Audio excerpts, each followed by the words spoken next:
بهم النعمة والصلاة والسلام على أشرف الأنبياء والمرسلين سيدنا مولانا محمد وعلى آله وصحبه أجمعين أما بعد.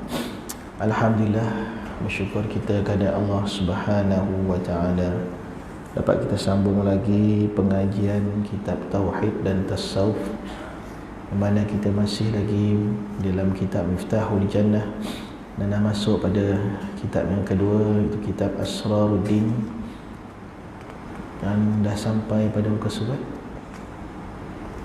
Ada tanda tak? Kat mana kita?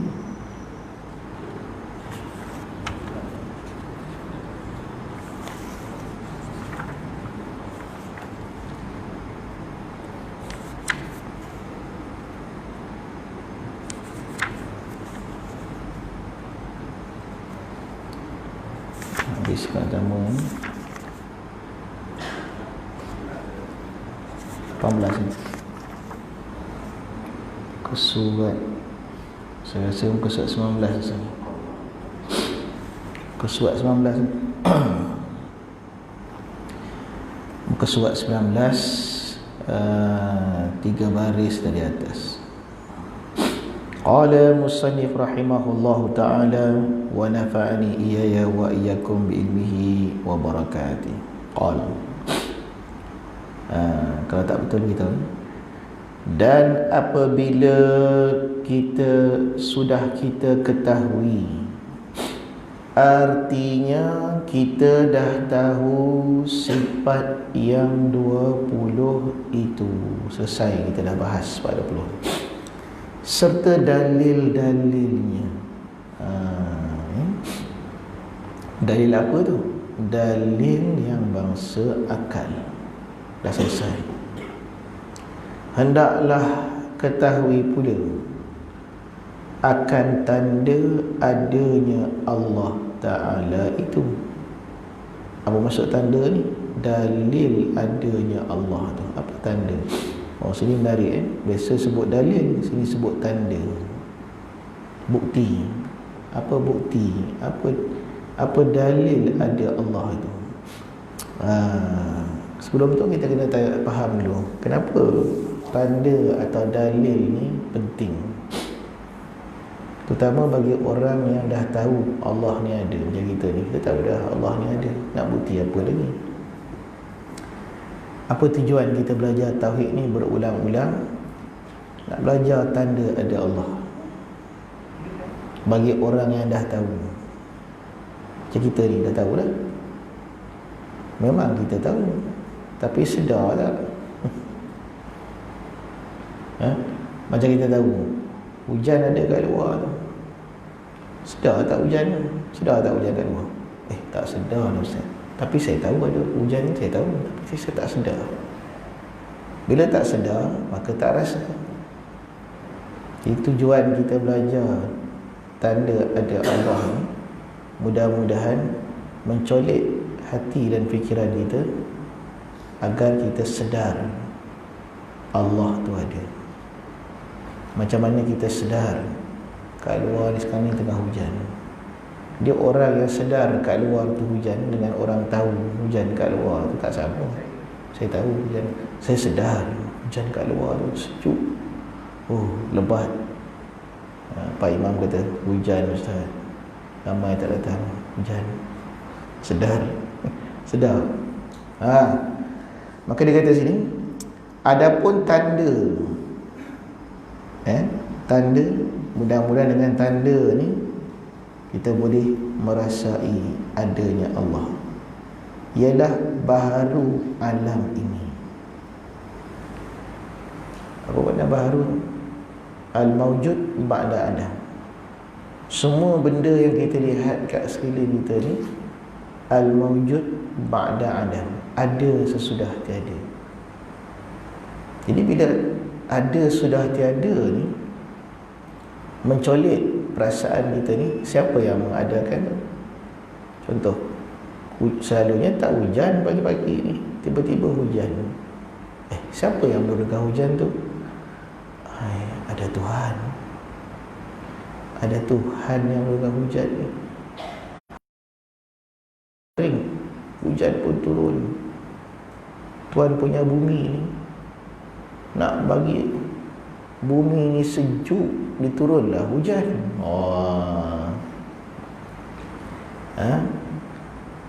Wa anna minal mu'sirati ma'an sajjaja. Kami turunkan, kata Allah Ta'ala dalam surah Amma Yatasa'alun, inna anzalna minal mu'sirati ma'an sajjaja. Kami turunkan daripada kepulan awan-awan itu ma'an sajjaja, air yang berhamburan, air yang mengalir. Ma'an sajjaja, apa tujuannya? Linukhrija bihi habban wa nabata, supaya kami boleh tumbuhkan, menjadi sebab kami tumbuhkan segala tumbuh-tumbuhan dan biji-bijian. Habban, biji-bijian, nabatan, tumbuh-tumbuhan. Dalil kata Allah itu ada. Tak sanggup kita tuan-tuan nak pergi siram pokok seluruh dunia ni. Kalaulah manusia ni dipertanggungjawab Allah menjaga alam ni, suruh siram semua pokok, semua dalam hutan ni, sanggup? Hari-hari kena sewa helikopter, bawa air, siram seluruh bumi. Tak sanggup kita. Pokok keliling masjid ni pun kadang-kadang tak bersiram, apa lagi nak siram satu daripada haid, 1/9, satu dunia. Sanggup?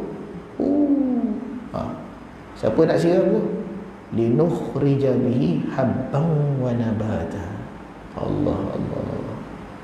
Dalil baharu sekalian alam, menunjukkan adanya Tuhan. Nampak? Itu baru satu tu, banyak lagi. Lepas tu dia kata apa lagi? Soal, jika nafi, kalau kita nak nafi yang membaharukan segala alam ni, betapa hal keadaannya itu baharu, melainkan baharu bagi sendirinya. Soalan, kalau kita nak nafi adanya zat yang membaharukan segala alam ni, daripada tak ada kepada ada, daripada tak wujud kepada wujud, betapa hal keadaan itu baharu, macam mana benda itu boleh jadi baharu?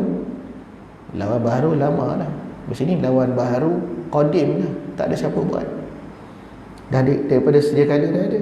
Melainkan baharu ia bagi sendirinya, dia baharu dengan sendiri dia. Hujan ni dia turun dengan sendiri dia, tak ada siapa turunkan. Tak ada siapa turun, dia jadi sendiri. Coronavirus tu dia jadi sendiri, sebab dia sendiri, dia nak datang, dia datang. Kalau macam itulah i'tikad kita tu, betapa akal tak berfungsi. Kerana mustahil ada sesuatu tu dengan sendirinya, tak mungkin.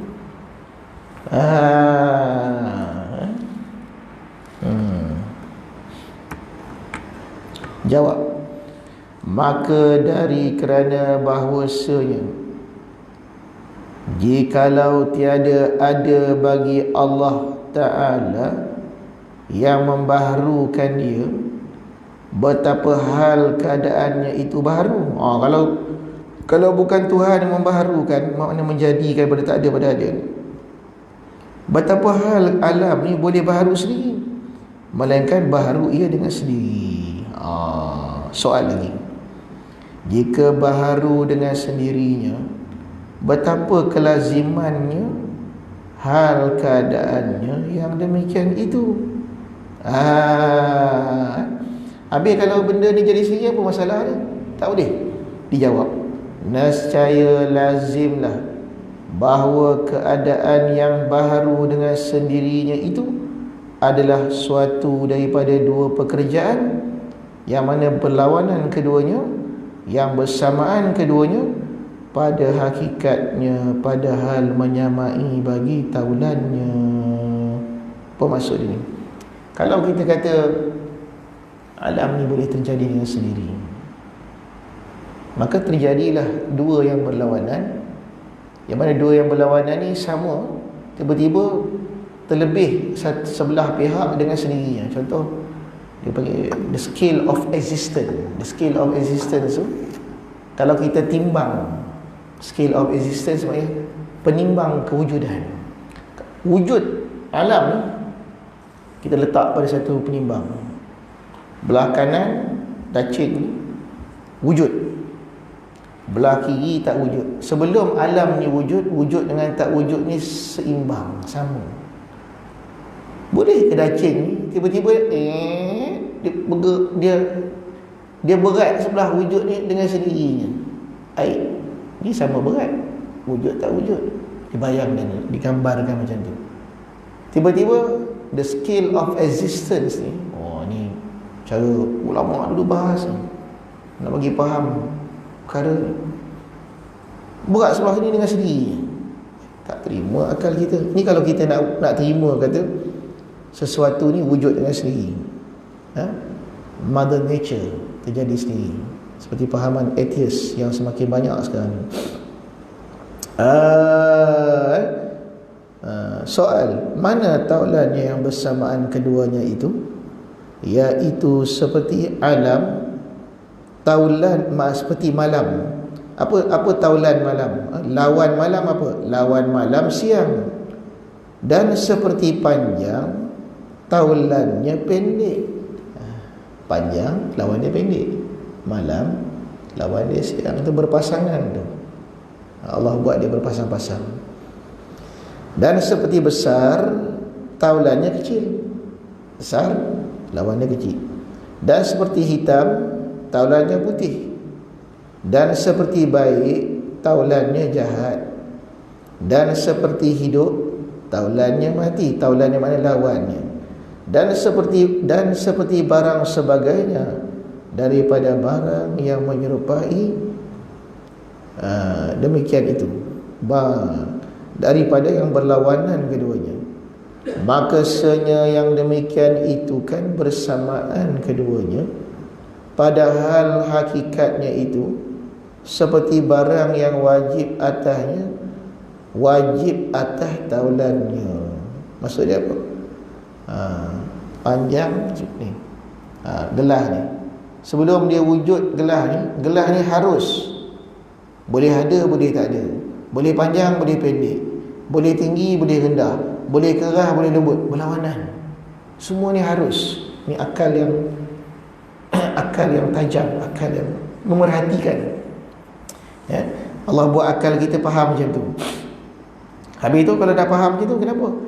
Maka dia kata, dan barang yang mustahil atasnya, mustahil atas taulannya. Kalau mustahil panjang, mustahil lah pendek. Kalau harus panjang, haruslah pendek. Kalau mustahil besar, mustahil lah pendek, mustahil lah kecil. Berlawanan, dua yang berlawanan. Dan barang yang harus atasnya, nasihat harus juga di atas taulannya. Maka yang demikian itu dikata bersamaan dari kerana senya tiada sama, melainkan pada tiga tempat. Inilah rupanya: pertama kepada wajib, kedua kepada mustahil, ketiga kepada jaiz. Hanyalah dari kerana tiada putus mengenal akan sesuatu itu, melainkan dengan mengenal sifat yang wajib atasnya dan sifat yang mustahil dan sifat yang harus. Titik. Baik. Ini kitab yang kita baca ni sedang pergi mendalam sebenarnya. Mendalam dalam mengenal alam. Dengan mengenal alam ni mengenal alim. Kerana alam tu alamat, tanda yang boleh membuat seorang tu kenal Tuhan, walaupun dia tak belajar tauhid, walaupun dia bukan orang Islam. Sebab tu zaman sekarang ni, kalau dulu kita risau atheist, orang tak percaya Tuhan, lepas tu kita risau teori Darwin, manusia ni datang pada buruk, nature. Sekarang ni ada satu pahaman pula, the new age. New age, new era, ni bahaya ni. Anak saya ni dia gaji membaca, dia gaji. Kata ni ada satu pahaman pula. Dalam pahaman tu semua ni datang daripada energy. Energy ni pula, tenaga ni datang daripada source. Lepas tu manusia ni sekarang ni Dia dah cerdik, dia dah tak boleh terima dah teori Darwin, manusia buruk ni. Dia pun tak nak tok nenek dia daripada buruk. Dia pergi pada intelligent design. Semua ni ciptaan yang bijaksana. Semua ni asal usulnya daripada satu kuasa. Kuasa ni pula datang daripada source. Source tu mana? Asal usul. Tapi mana asal usul tu? Siapa? Tak ada. Dia tak nak bagi nama. Sebab kalau bagi nama dia religion, agama. Jadi tak mau. Zaman sekarang ni orang tak nak agama. Tapi nak tolak tak boleh. Apa yang agama tauhid ni buat, dia nak tolak tak boleh. Sebab akal yang beres, dia akan pergi kat sini. Akal manusia ni makin dia cerdik, dia akan terima benda ni. Dua yang bersamaan tak mungkin terjadi. Sebelah satu ni terberat dengan sendiri. Panjang pendek. Kalau ni wajib panjang, dia boleh wajib pendek juga. Kalau ni musib. Akal manusia yang bertamadun, dia kena terima ni. Ya? Jadi the new era ni, tuan-tuan, mungkin tuan-tuan zaman kita ni tak terasa zaman tuan-tuan 40, 50, 60 macam saya ni. Benda ni tak kuat ataupun tak dengar pun. Kita pergaulan kita ni tak sampai situ. Tapi anak-anak muda ni tuan, dia pergi pada the new era. Era mempercayai segala ni ada tenaga, ada energi. Energi daripada satu source. Maka dengan tenaga tu kita dapat apa yang kita dapat. Lepas tu kita boleh channel pula. Dia yang seronok tu. Oh, kita nak hari ni kita nak bisnes kita ni 10 orang datang. Dia boleh channel tu. Dia tafakur tu. Dia channel perhatian dia tu. Nanti 10 orang akan datang. Wow. Dia boleh pergi white magic pula, black magic lah, macam-macam. Dia pergi pada tak ada, dia pergi ke situ. Lepas tu saya tanya ni, habis dia orang sembah apa ni? Dia tak ada sembah. Dia cuma percaya ada satu source asal. Saya kata, oh, source ada asal. Habis Islam ada apa? Oh, Islam dah lama bincang dah benda ni. Tu saya dulu masa saya belajar dan saya mengajar ni, apalah nak mengajar tuan-tuan ni. Balik-balik sifat 20. Ada lawannya tiada. Tiada mustahil, ada tu wajib. Kita rasa macam benda ni tak penting. Tapi rupanya kita pakai balik hujah ni, kita hujah dengan budak muda ni. Jangan sebut kita tahu, sebut terus hujah ni. Buka akal ni. Okey, sekarang ni kau kata segala satu ni energi. Energi ni datang daripada satu source. Habis apa kelebihan Islam? Kita boleh faham semua ni. Tauhid juga, tak payah belajar. Saya kata ada satu perbezaan ni, perbezaan paling besar. Okey. Bila kita tahu segala sesuatu ni datang daripada satu, punca yang satu. Apa kelebihan Islam? Islam memberi nama melalui agama kita tuan-tuan. Siapa nama the source itu? Punca tenaga tu apa nama dia? Nak bagi nama apa? Datanglah Nabi SAW pada Anbiya, memberi kita tahu nama the source itu Allah. Allah. Kita boleh sebut. Habis kelebihan kalau kita boleh sebut, apa lebih dia? Apa lebih kalau kita boleh sebut dan kita tahu? Kemuncak manusia ni apa tuan-tuan? Kalau tuan-tuan kaji Quran ni, kita ni apa tujuan kita ni? Kemuncak manusia ni, habis-habis kita hidup ni, apa dia tuan-tuan? Apa tuan-tuan? Kita ni, matlamat kita ni ada kat dunia ni, hujung ni apa? To show gratitude, melahirkan kesyukuran. Betul dalam Al-Quran Suratul Insan, bila Allah Subhanahu wa taala menjadikan manusia insan itu dijadikan mendengar, melihat, waja'alnakum as-sama wal absara wal afidah. Kami jadi surah Sajadah, kami jadikan manusia itu mendengar, melihat, berfikir. Lepas itu Allah kata apa? Qalilan ma tashkurun. sedikit daripada mereka itu yang bersyukur. Saya bila berdebat tu, bila berbahas tu, saya nampak ayat Quran. Nampak terus Allah Ta'ala mengatakan, sedikit daripada kamu ni yang bersyukur. Qalilan ma tashkurun wa ja'alnahum min imma syakirin wa imma kafura. Kami jadikan mereka itu ada yang bersyukur, ada yang kufur.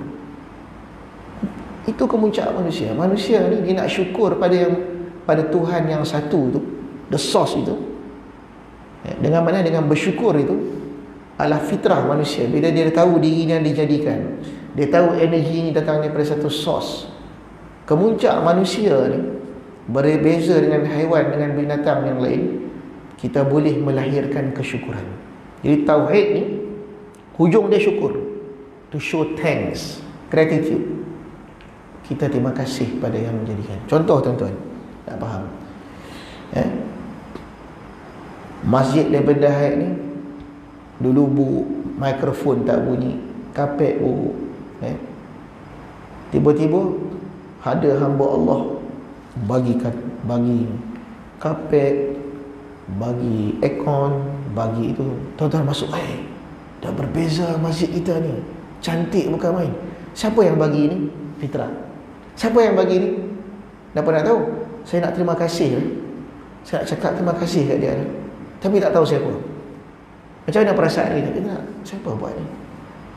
Macam tu juga Allah buat alam ni, hujan ni, matahari ni, bulan ni untuk kita, tapi kita tak tahu siapa. The source. The source. Ada asal, ada tenang, tapi tak tahu siapa. Takkan pencipta yang buat semua ni, dia buat macam dia buat tak tahu. Dia buat tak tahu. Dia kirim the messenger, dia hantar utusan dia, bagi tahu kat kita, wa ja'alakum sam'a wal absara wal afidah. Kami yang jadikan pendengaran kamu tu, penglihatan kamu tu, otak kamu tu. Qalilan ma tashkurun. Tapi sayang, sikit daripada manusia ni, tak ramai yang dapat melihat, yang dapat sampai kepada syukur. Nampak tuan? Itu hidup kita ni, the end product of the creation, gratitude. Penghujung daripada kemuncak yang tuan-tuan boleh dapat dalam kehidupan ni, syukur. Lepas tu baginda Nabi SAW, apabila ditanya oleh Siti Aisyah radhiyallahu anha, ya Rasulullah, kenapa engkau semayang sampai tawarramat qadamah? An-Nabi SAW yusalli hatta tawarramat qadamah. Nabi semayang sampai bengkak kaki.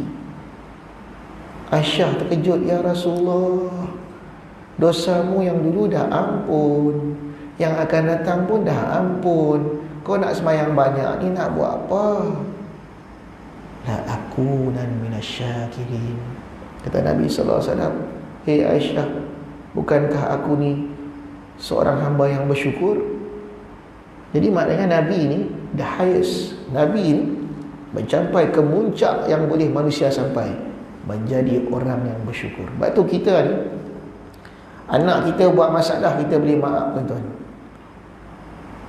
Anak kita bela sampai tua, kalau dia buat masalah itu merompak dadah, kita boleh maaf. Tapi bila dia korang hajar dengan kita, dia tak terima kasih dengan apa kita buat, pedihnya hati mak bapak ni. Apa kita, kau keluar dari rumah aku, oh itu habis tu, habis.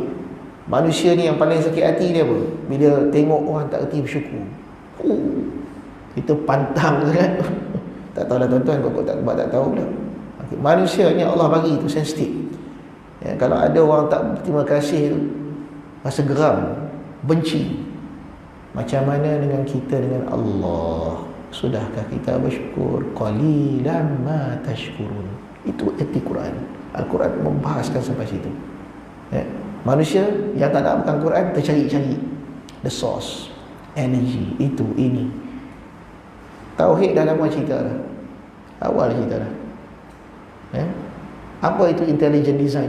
Dia manusia dia dua kan. Dia fikir tak habis, dia dua. Sama ada dia nak terima alam ni jadi sendiri, dia jadi atheist. Dia jadi atheist tak terima, tak ada pencipta. Atau dia nak terima ada pencipta tapi dia tak nak sebut nama pencipta tu. Itu kata kufur. Imma syakiran wa imma kafura.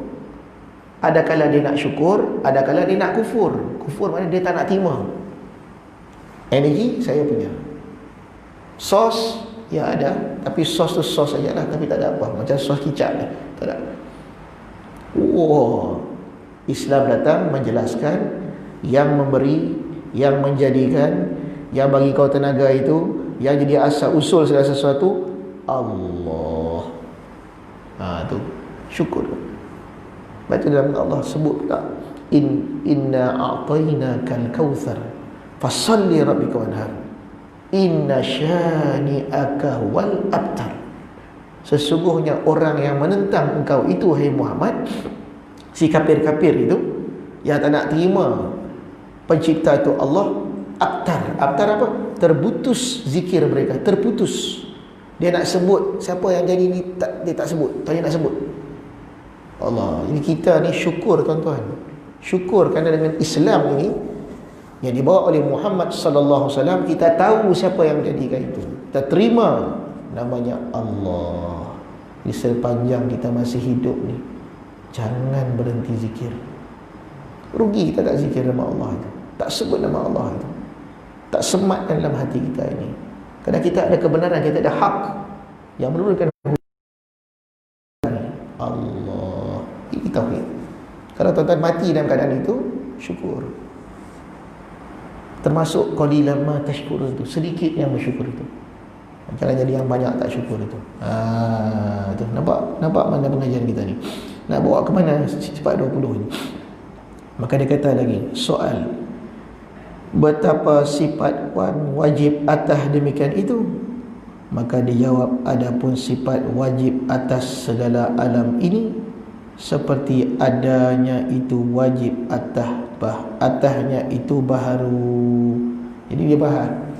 Selalu selama ni kita belajar tauhid, sifat-sifat wajib mustahil harus bagi Allah. Kitab ni special pula malam pagi ni. Dia ajar kita sifat wajib harus mustahil alam.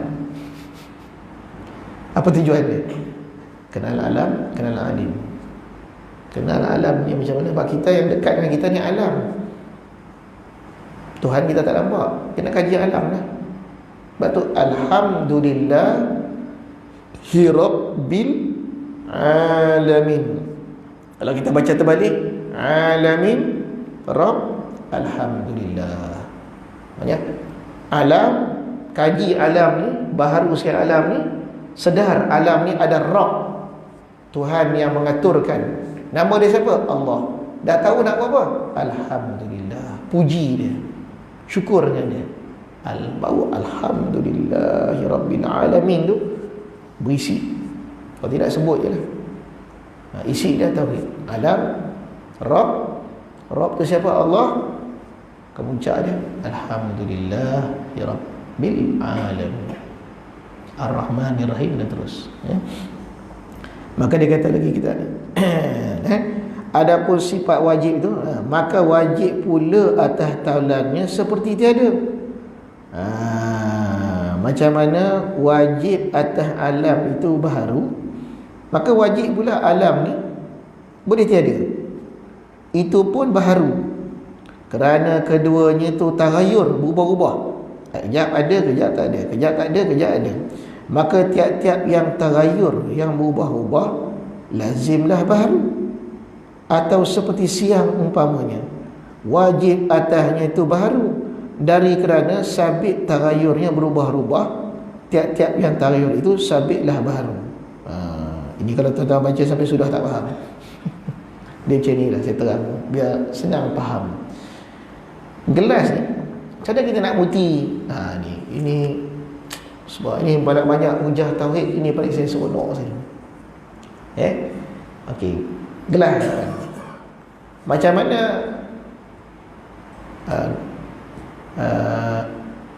kita nak buktikan gelas ni baharu? Gelas ni kecil, kita ambil alam ni. Kita lahir alam ni dah ada. Kita lahir dari benda hayat ni dah ada semua ni. Langit bumi ni dah ada. Kalau orang tanya, okey, cuba buktikan alam ni baru, bukan kodim, mana bukti? Ni kan lahir dah ada dah. Apa nak jawab? Saya jawab, baik. Dekat alam ni Tuhan buat ada siang, ada malam. Kadang-kadang siang, kadang-kadang malam. Macam sekarang, malam dah tak ada dah. Malam dah hilang.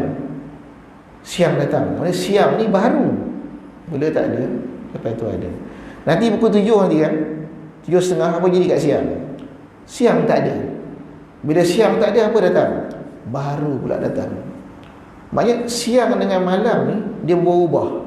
Dia berubah-ubah. Kejap ada, kejap tak ada. Kejap ada, kejap tak ada. Yang bersifat dengan siang malam ni siapa? Bumi ni, alam ni. Alam ni kadang-kadang dia siang, kadang-kadang dia malam. Tiap-tiap sesuatu yang bersifat dengan sesuatu yang boleh ada, boleh tak ada. Sesuatu itu sendiri boleh ada, boleh tak ada. Tak faham? Apa pergi kat gelas. Gelas ni dia boleh bergerak, dia boleh diam. Bila dia bergerak, tak ada diam. Bila dia diam, tak ada bergerak. Maknanya pada diri gelas ada sifat yang berubah-ubah. Yang kejap ada, kejap tak ada. Ni dia ada, diam ni ada. Bila kita gerak, diam hilang. Bila kita diamkan, gerak hilang tak ada. Maknanya dekat gelas ni ada sifat yang kadang-kadang ada, kadang-kadang tak ada. Sesuatu sifat yang benda yang kadang-kadang ada, kadang-kadang tak ada. Maka sesuatu itu boleh ada, boleh tak ada. Ni yang saya boleh faham. Ini bukti. Lazim sesuatu yang bersifat tagayur, berubah-ubah, sesuatu itu pun boleh berubah-ubah. Sebab tu Tuhan ni tak boleh bergerak ke kiri ke kanan. Tak ada sifat tu. Kalau tanya, Tuhan ni diam ke bergerak? Diam ke gerak Tuhan ni? Tercongok kat langit ke dia bergerak? Kalau dia ada salah satu dua sifat itu, apa jadi pada Tuhan? Baru dah dia. Sebab dia bersifat sesuatu yang kadang-kadang ada, kadang-kadang tak ada. Ni wish very detail bahasan sifat 20 ni. Tapi kadang-kadang diajar di surau masjid, sijil pun tak ada.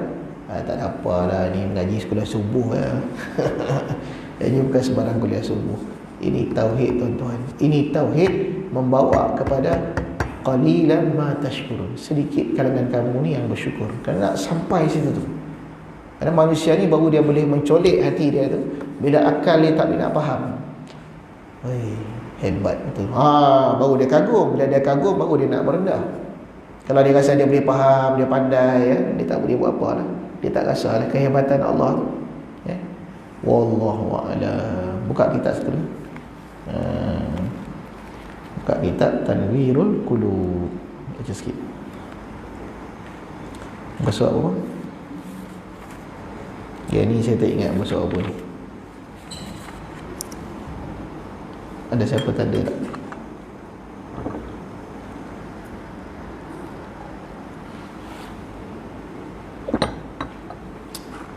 Saya rasa dekat Faslun, muka surat 13. Betul kan? Kitab Tanwirul Qulub Tasawuf, muka surat 17. Kalau salah beritahu. Saya rasa dekat muka surat 17 Faslun. Betul? Betul Pada menyatakan, qala musannif rahimahullahu ta'ala wa nafani iyaya wa iyakum bi ilmi barakatih. Faslun.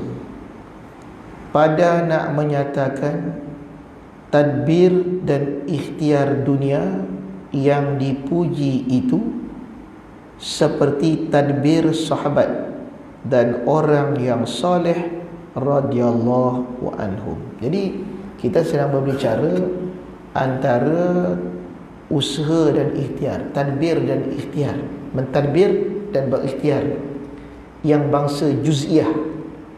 Diri kita ni satu makhluk yang Allah izinkan memilih. Izinkan nak pilih A, nak pilih B. Nak datang masjid, tak datang masjid. Kita diberi hak pilih. Tak macam sebahagian daripada makhluk Allah. Dia tak ada hak, dia kena pilih tu je. Macam pokok dia tak ada pilihan. Dia kena naik ke atas, dia tak boleh nak ke bawah, naik ke atas. Dia tak ada pilihan.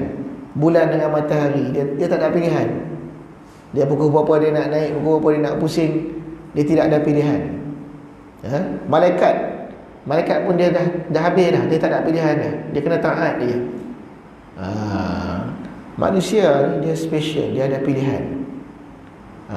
Tapi pilihan yang dia ada itu tidak boleh mengatasi pilihan Allah, tadbir Allah.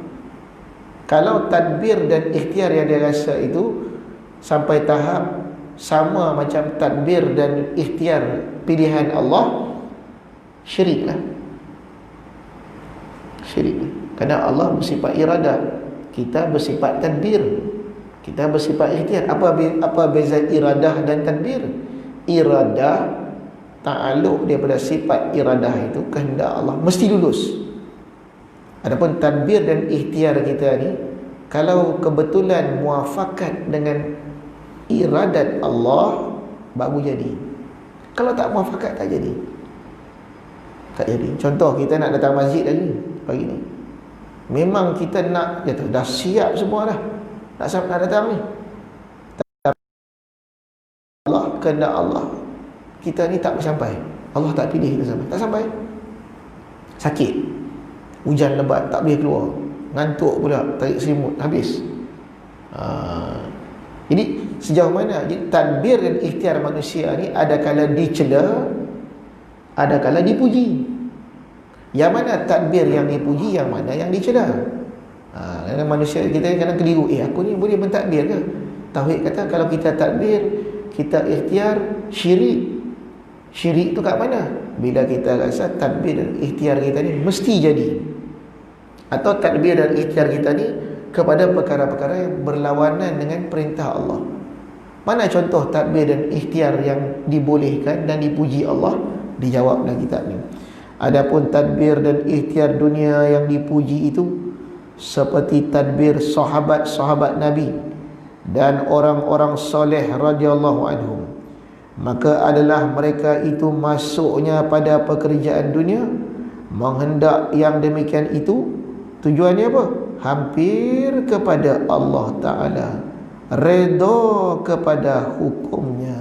Ni tadbir yang diberi kita ni, iradah juziah, hak memilih ni. Apa tujuannya?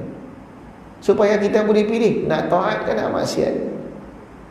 Ada tak contoh supaya kita faham? Allah jadikan Nabi, Allah jadikan Rasul, Allah jadikan sahabat, Allah jadikan segala orang soleh.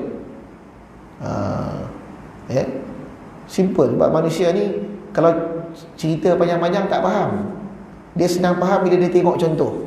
Contoh mana ustaz? Contoh dia ini. Contoh mana? Contoh dia ni. Dia tahu, macam ni, senang faham. Tapi kalau saya cerita yang takbir yang dipuji itu begini, yang tak dipuji, kita konsep ni susah nak faham. Sebab susah nak faham ni, laqad ja'akum rasulun min anfusikum azizun 'alaihi ma 'anittum harisun 'alaikum bil mu'minina raufur rahim. Sungguh telah datang pada kamu seorang rasul di kalangan kamu sendiri. Dia makan, dia tidur, dia bercakap, dia berkahwin, dia ada rasa sedih, dia ada rasa gembira, supaya kamu faham, gerti macam mana takbir yang sesuai. Ustaz dah tak ada dah, Nabi semua dah tak ada, nak tengok macam mana? Ihdinas siratal mustaqim, siratal ladzina an'amta alaihim. Siapa siratal ladzina an'amta alaihim? Ya Allah, tunjukkan kami jalan dua, jalan para nabi, rasul, siddiqin, syuhada wassalihin. Orang soleh ni, sampai mati ada orang soleh. Tengoklah perangai dia orang tu, tengoklah tingkah laku dia tu, fahamlah. Betul dia kata boleh. Dan maka mereka itu bila dia masuk pada kehidupan, apakah takbir mereka? Macam mana apa aku buat hari ini boleh hampir kepada Allah. Macam mana apa yang berlaku pada aku nak redha dengan hukum takdirnya itu. Aduh, tu jadi fikiran itu. Nak dekat dengan Allah, aku buat ni dekat tak dengan Allah, menghampirkan diri kepada Allah. Kalau ada aku buat, tak ada tak buat. Adapun lain daripada orang soleh, apakah aku buat ni mendatangkan duit bagiku? Apakah yang ku lakukan ini pengaruhku bertambah? Baru dia buat. Tak tambah, duit tak ada, tak nampak, muka tak nampak. Maka adalah mereka itu masuk pada pekerjaan dunia, menghendak demikian itu apa dia? Nak hampir kepada Allah, dan mereka sentiasa redha kepada hukumnya. Hukum Allah ada dua, hukum takdiri dan hukum syar'i. Hukum takdir macam mana? Apa yang berlaku hari ini, makan tak makan, hujan tak hujan, sehat tak sehat, hukum takdir redha terima, kerana semua ni daripada Allah. Asalnya memuji Allah dengan sifat mereka itu. Nampak tuan-tuan, ni untungnya kita orang Islam ni. Kita yang pertama, kita tahu the source, siapa pencipta, nama dia Allah. Yang kedua, kita tahu apa dia nak kita buat. Lain daripada Islam, dia tak tahu. Dia tak, Tuhan cipta dia, siapa nama Tuhan dia tak tahu. Apa Tuhan nak daripada dia pun tak tahu. Lepas tu, lepas dia mati jadi apa, dia tak tahu. Kita ni untung tuan-tuan, dijelaskan satu-satu. Hidup untuk dunia ni mengabdikan diri pada Allah. Macam mana nak sembah, ini cara dia. Nabi tunjuk, orang soleh tunjuk. Habis kalau dah mati, mana nak pergi, ini tempat dia. Tak syurga neraka, jelas, tak confuse lagi. Yang confuse, yang pergi tinggal sebenarnya ikut barat, ikut orang tak ada ilmu, confuse. Dunia hidup tak tahu tujuan. Maka dia kata firman Allah, ini sifat makhluk Tuhan yang Allah puji. Apa Allah kata? Fi buyutin adinallahu an turfa' wa yuzkara fiha ismuhu yusabbi'u lahu fiha bil ghuduwi wal asal rijalun la tulhihim tijarah wala bay'un an dzikrillah wa iqamis salati wa ita'iz zakah yakhafuna yawman tataqallabu fihi alqulubu wal absar. Wallahu a'lam. Di dalam masjid, apa maksud ayat ni? Fi buyutin, di dalam masjid, adinallah, menyuruhkan Allah Ta'ala, an turfa', bahawa diangkatkan suara dan disebutkan padanya namanya titik. Ni pangkal ayat ni. Tak tahu dia nak cerita lain ni, tapi pangkal ayat ni cerita tentang masjid. Masjid ni apa? Masjid tempat Allah izinkan. Allah izinkan, bukan pegawai masjid, bukan jawatan kuasa masjid. Allah mengizinkan. Adzinallah an turfa', dikuatkan suaramu itu memuji Allah, berzikir, bersembahyang, baca Quran. Tiba-tiba ada orang datang, apa zikir kuat-kuat ni? Pelan-pelan, bid'ah. Lepas sembahyang zikir subhanallah, tak boleh, pendek-pendek cukup, tak panjang pula dah. Ini bukan tempat dia. Fi buyutin adinallah an turfa' wa yuzkar ismuhu. Masjid milik Allah, tempat Allah mengizinkan suara dilaungkan menyebut nama Allah, dizikirkan nama Allah. Kalau orang ada dalil, mana dalil boleh zikir kuat-kuat ramai-ramai ni? Siapa kata boleh? Allah. Allah pula. Mana ulama? Tak nak ulama-ulama. Allah. Mana dalil? Fi buyutin adina, izin. Allah mengizinkan an turfa', angkat suara. Wa yuzkaru fi hasmuhu, disebut nama Allah. Sebut banyak. Ni tempat dia lah. Kalau masjid pun dah tak boleh, tak sebut kat mana? Kalau orang larang kita, kat sekolah jangan bising-bising. Boleh, betul. Sekolah tempat belajar. Kat pejabat kita pergi zikir kok. Salah. Ini pejabat, tempat pengurusan pemerintahan. Betul. Kalau kat masjid kita lawan, jangan lawan izin Allah. Jangan dilawan izin Allah. Allah telah izinkan, kenapa kau nak melarang? Macam itulah dia. Yusabbihu lahu fiha bil ghuduwi. Lagi apa dia? Ni sifat mereka baru disebut. Macam mana sifat mereka ni? Sifat mereka itu bertasbih baginya, fiha, padanya masjid, dengan waktu pagi dan sore. Maksud dia apa? Bersembahyang, berzikir pagi petang. Lepas tu rijalun tulhim tijarah, ni sifat ketiga mereka. Berapa banyak laki-laki tidak melalai dan tidak lupa mereka itu bersaudagar, bersaudagar itu zakat harta. La tulhihim, tidak melalaikan mereka oleh perniagaan dan jual beli, an dzikrillah, daripada mengingati Allah, yakni dengan mengeluarkan zakat. Itu satu. Tapi kalau kita tengok zahir ayat itu, yang pertama yang macam ditafsir dia, walaupun mereka berniaga untung banyak, tak lupa pada Allah, tak melalaikan Allah, kewajipan zakat tak tinggal. Yang kedua, berniaga, bagi mereka rezeki yang mereka dapat ni, ini kiriman Allah. Tak lalai langsung, hati mereka tak melekat dengan perniagaan. Untung tak untung, itu Allah. Sebab tu mereka tu bila masuk waktu sembahyang, bila masuk waktu sembahyang. Tak ada rasa terikat dengan apa mereka lakukan. Tak ada kena overtime ni, tak boleh ni, tak ada. Ini sifat orang soleh. Kita kalau dah start niaga, mula saya bukan apa Ustaz, pakcik dah pencen ni, tak datang masjid ke? Bukan apa Ustaz, saya memang dah pencen, ada offer pula, nak tolak sayang pula. Ni offer Tuhan ni, offer suruh duduk masjid, suruh berzikir ni. Ayat yang paling banyak orang confuse, ayat surah Jumaah. Saya tengok banyak betul orang tak faham ayat itu. Ayat di mana Allah sebut fa idza qudiyatis solah fantashiru fil ard. Mana ayat ni? Bila kamu dah selesai sembahyang Jumaat, fantashiru fil ard, bertebaranlah kamu di muka bumi. Wabtaru min fadlillah, rebutlah daripada kurnia Allah. Wadhkurullaha katsiran la'allakum tuflihun, berzikirlah banyak-banyak, mudah-mudahan kamu jadi orang beruntung. Ayat ni, minta maaf lah kalau ada yang siapa penceramah sini, minta maaf, tapi perlu diperbetulkan.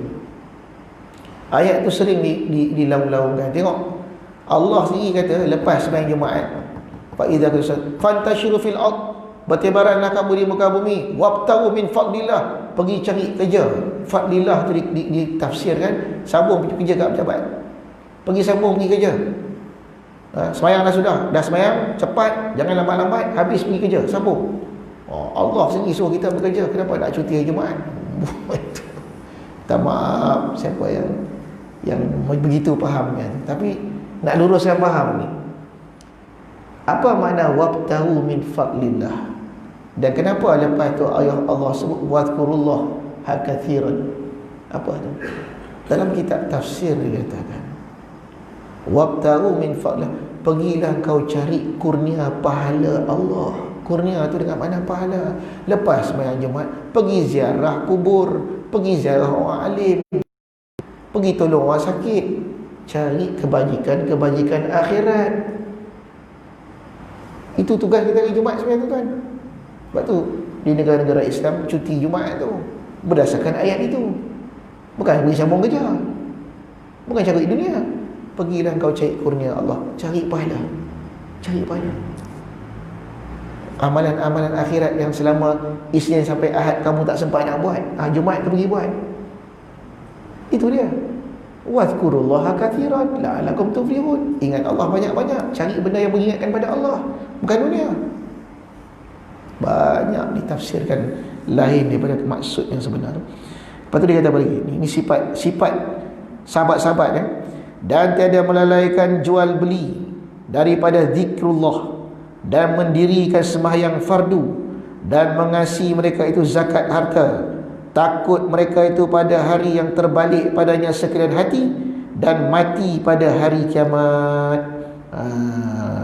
Takut mereka itu pada hari tataqallabu fil qulub wal absar, yang terbaliklah sekalian hati dan mata, bukan hati, mata. Terbalik mata pada hari kiamat.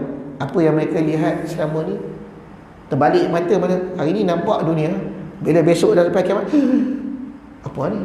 Mana pergi kedai aku? Mana rumah aku? Mana bini aku? Ni apa ni? Ini apa ni? Padang mahsyar. Terbalik mata tu. Apa yang dia nampak sama ni bukan itu yang dia nampak. Realiti akan terlihat, terjelas depan mata tu. Nak buat macam mana? Tu kan. Dan terbalik segala hati-hati. Hati berbolak menyaksikan kebenaran. Ni. Jadi ini sifat tadbir orang soleh yang kita kena ikut di dunia ini. Apa tadbir mereka? Pertama, bertasbih siang dan malam, zikir. Kedua, bila mereka berniaga, tidak melalai. Tidak melalaikan mereka dengan rezeki pencarian kehidupan, tidak melalaikan mereka ingat pada Allah. Ketiga, iqamatis salah, sentiasa menjaga sembahyang. Keempat, ita'iz zakah, bersedekah, zakat dan sedekah tak pernah dilupakan. Kelima, yakhafuna yauman, dalam hati itu saya takut tentang hari pembalasan. Teringat-ingat, tergambar-gambar apa nak berlaku di kiamat besok. Ini 5 sifat, ini pilihan orang soleh dalam ketika mereka melangkah di atas perut bumi ini. Ini 5 perkara ni, ya.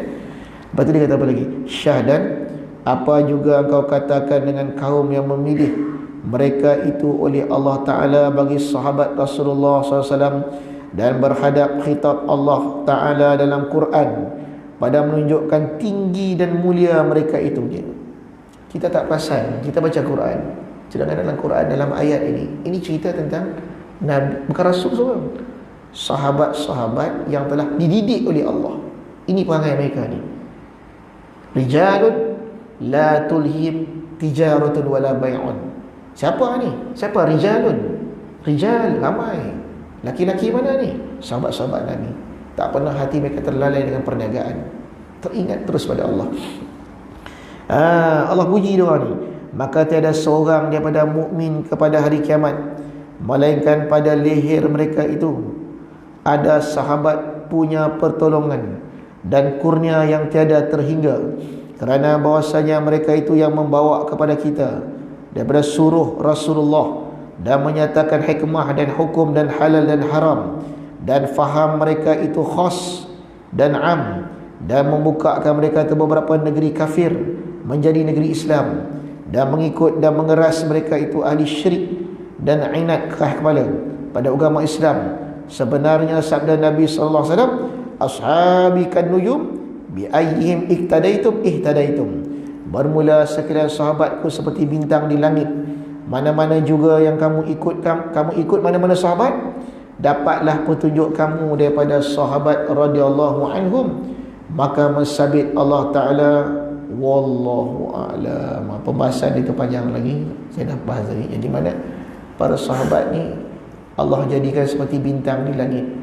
Kalau Nabi itu seperti matahari di siang hari, bulan di malam hari, menerangi kita, maka sahabat itu macam bintang kat langit. Ikut mana-mana dapat petunjuk, dapat arah. Oh, nak ikut macam Sayyidina Umar, insya-Allah selamat. Nak ikut macam Sayyidina Abu Bakar, selamat. Kerana mereka tu sahabat manusia yang dipuji oleh Allah sendiri. Wallahu a'lam. Ada soalan? Ya. Ya.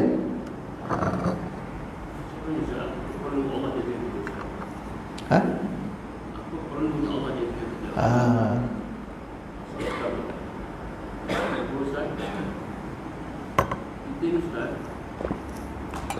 Allah bagi hikmah nikmat kita 100% di dunia, 90% di akhirat.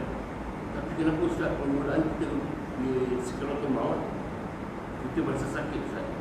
Orang merasa sakit lah, sama kita Ustaz kan.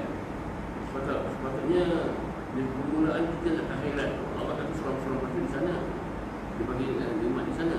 Tapi permulaan sakit kita bila sekalatul maut. Assalamualaikum. Masya Allah. Pertama dia apa? Apa perlu Allah jadikan kita? Allah tak perlu jadikan kita jawapan dia. Allah tak perlu. Kita yang perlu pada Allah. Allah tak perlu kita ada. Kita ada tak ada, tak ada masalah. Tidak memberi apa-apa manfaat dan mudarat kepada Allah. Kalau kita tak ada ataupun kita ada, Allah tetap macam tu. Wa huwa kana ala ma kana. Allah seperti mana dia ada sebelum semua ni ada. Allah macam mana sebelum makhluk ni tak ada langsung. Tak ada langit, tak ada bumi, tak ada arash. Kita pun tak ada orang semayang, tak ada orang puasa. Sama seperti mana ketika kita ni ada. Ustaz, bukankah ayat Quran menjadikan wa ma khalaqtul jinna wal insan illa liya'budun. Tu dalil Allah perlu kita. Tidak Allah jadikan, tidak aku jadikan manusia dan jin dan manusia melainkan supaya menyembah aku. Seolah-olah Allah ni perlu disembah. Sebab tu dia buat kita. Terjemahan itu macam saya kata tadi, banyak ayat diterjemah tapi pengertian dia tak dijelas. Tak dijelaskan sebenarnya. Ayat itu bukan macam tu fahamnya. Kalau macam tu faham dia, maknanya Allah ni tak sempurna lah. Dia baru sempurna bila ada orang sembah dia. Dia perlukan orang sembah dia. Kalau tak ada orang sembah, macam mana ni aku Tuhan tak ada orang sembah? Allah ni bukan macam pemimpin-pemimpin dunia sekarang ni. Bukan. Pemimpin mana ni parti aku ni tak ada siapa tolong aku ni. Manusia dia perlu pada orang. Tak ada orang sokong dia tak boleh naik. Tuhan tak macam tu. Tuhan tak ada parti. Tak ada orang sokong pun dia menang juga. Dia tak perlu pada kita. Jadi apa maksud ayat itu? Tidak kujadikan manusia dan jin. Jadi apa? Mendengar, melihat, berkata-kata, berfikir. Itu berarti pada tidak kujadikan manusia. Tidak kujadikan panca indera yang 5 dan akal pada manusia itu, melainkan supaya tu kena tukar sikit. Hikmahnya la liya'budun tu makna hikmah. Apabila dia mengenal aku, ya'budun, dia akan menyembah aku. Sebab apa dia sembah? Dia nak syukur. Liya'budun tu terjemah dia tu, tafsir dia tu, tidak aku jadikan manusia jin melihat, mendengar sampai supaya dia nampak siapa yang jadikan dia, the source. Bila dia dah kenal, ending dia apa? Ya'budun. Hikmahnya dia akan sembah. Dia akan cari Tuhan dia. Untuk apa? Untuk syukur. Yang tadi lah yang kita bahas tadi tu. Jadi Allah tak perlu langsung kat kita. Kita yang perlu pada Allah. Allah. Jadi kenapa Allah nak buat kita ni? Apa tujuan dia? Nak tunjuk. Wa ma khalaqtu. Itu satu. Yang kedua, dalam sebuah hadis qudsi, setengah kata itu bukan hadis, itu kalam ulama, ya, di mana Allah menyatakan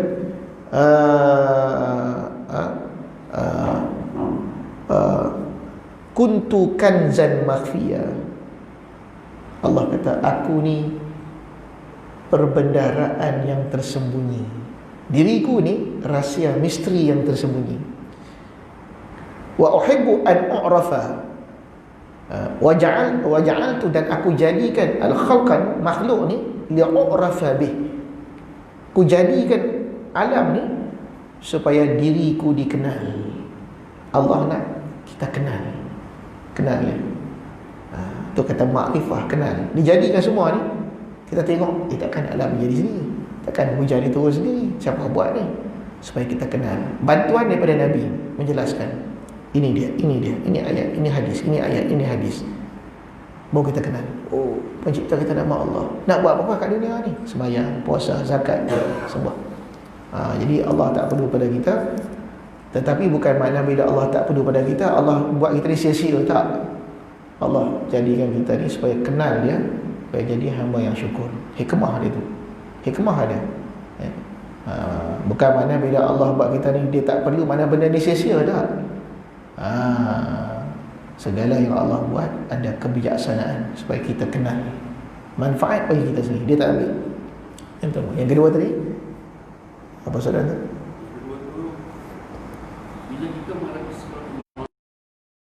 Bila kita merasa sakaratul maut itu, kita rasa sakit. Padahal sakaratul maut itu pintu diambang di mana kita melangkah ke akhirat. Itu. Lepas tu di akhirat tu nikmat. Maksudnya di dunia ni Allah bagi 1% nikmat. Tetapi kenapa sakaratul maut itu masa sakit tak buat? Permulaan akhirat di sakaratul maut. Permulaan akhirat di sakaratul maut. Permulaan akhirat itu bila dah mati. Idza mata ahadukum qamat qiyamatuh. Bila salah seorang kamu mati, maka di situlah berlakunya kiamat. Kiamat kali itu, kiamat itu berarti dah tempat ambil nikmat dah. Nikmat tu siapa? Nikmat tu siapa dapat akhirat ni? Untuk yang beriman, bukan yang tak beriman. Kata, ambil okey, saya terima kata. Saya terima Ustaz, betul Ustaz cakap tu, orang beriman. Tapi orang beriman pun asal sakit mati juga. Baik, orang beriman sakit mati. Benda ni pernah ditanya oleh sahabat Nabi sallallahu alaihi wasallam.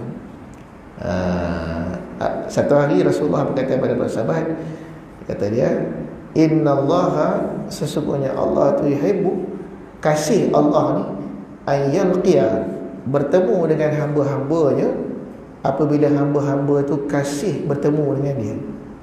Artinya kasih akan mati. Sahabat terkejut, ya Rasulullah, kita orang mana kita orang kasih dengan Allah, tapi kita orang ni takut nak mati sakit. Ada orang tak takut mati. Maksud takut mati ni, tak takut sakit mati tu. Sebab Rasulullah kata, siapa benci bertemu Allah, Allah benci bertemu dia. Siapa kasih bertemu Allah, Allah kasih bertemu dia. Sahabat tanya, apa maksud kau? Maksud aku masa mati tu. Kalau masa mati tu kau tak suka situ, kau benci, Allah benci kau. Kalau kau suka, Allah suka kau masa mati. Sahabat pun semua panik. Macam mana ni? Ni kalau mati, yang tuan tanya ni, mati sakit. Tapi kalau dah sakit, macam dia nak suka pula? Maka dijawab oleh para mufassirin, orang-orang beriman rasa sakit tu rasa. Tetapi ketika dia nak mati tu, dibukakanlah satu pintu, satu lubang, satu hijab dibuka sehingga dia nampak tempat dia kat syurga. Bila dia nampak tempat dia kat syurga, asyik dia memandang tu macam bius. Sakit tadi ni tak terasa. Sakit tak? Sakit, tapi tak terasa. Sebab lalai dia melihat nikmat Tuhan yang sedang menanti dia tu. Dia jadi macam tu. Ini kena imbang. Betul sakit. Tapi sebab Allah, ini tempat tinggal aku, cabut nyawa pun cabut dah. Cabut. Macam Tok Mudin dulu lah. Tok Mudin dulu bila nak sunat, dia tahu budak ni kalau aku sunat sakit, dia pun bersembang. Nak rumah kat mana? Dia ikat, dia tarik gitu kan. Belajar situ ya. Suka makan apa? Makan coklat. Sedap coklat, sedap. Tutup. Tahu dia hilang lah. Dia pandai Tok Mudin ni. Dia pakai teknik, dia layan gitu kan. Tak tahu, dah potong lah. Dia balut. Terror Tok Mudin dulu. Sekarang pakai bius kan. Maka Allah Subhanahu Wa Taala, bila kita mati, orang beriman ni, dia buka lubang pada lubang syurga. Maka orang malam seronoklah, kasih dah bertemu Allah. Tak nampak. Bila dia mati pun, cabut nyawa pun macam tak terasa.